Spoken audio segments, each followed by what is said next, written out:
Life is hard. Sometimes it's so hard that it seems like there's no hope.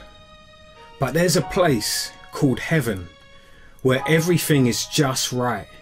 Everything is good, and it's good because God is there, sitting on his throne, running things. And his presence is felt there, and it's felt in a way that blesses. It blesses people.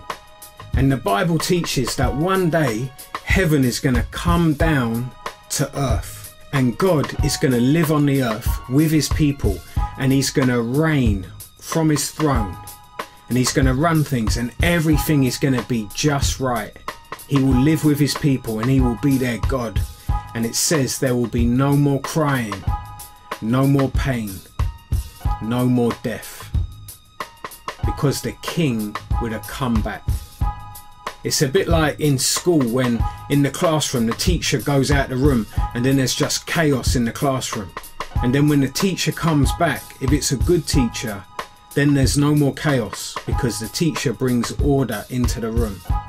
In a similar way, when Jesus comes back to the earth in the future, he's going to bring order, and there's not going to be any more chaos anymore. And Jesus is going to remake the world. Sometimes when I'm making some music, I don't like the way the mix turns out, so I bring all the faders down, and then there's no music anymore. And then I bring the faders up, but in different ways to before, and now the music sounds better. I've made a new mix of the music. In a similar way, God is actually going to remake the world one day, and he's going to make it better. It's like he's going to renovate the world. One of my neighbours has just gutted his place, just torn out the old floor and everything, and then he's put in new stuff and he's made it new. He's renovated it and made it a better house.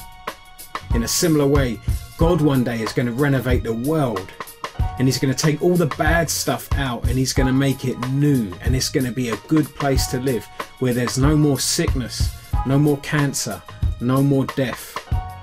But God's people will live with God, and they will enjoy his presence. They will sense his blessing all day long, every day, for all eternity. The new earth is going to be available for all of God's people, all the people who have put their trust in Jesus Christ. So there is great hope for anyone who puts their trust in Jesus.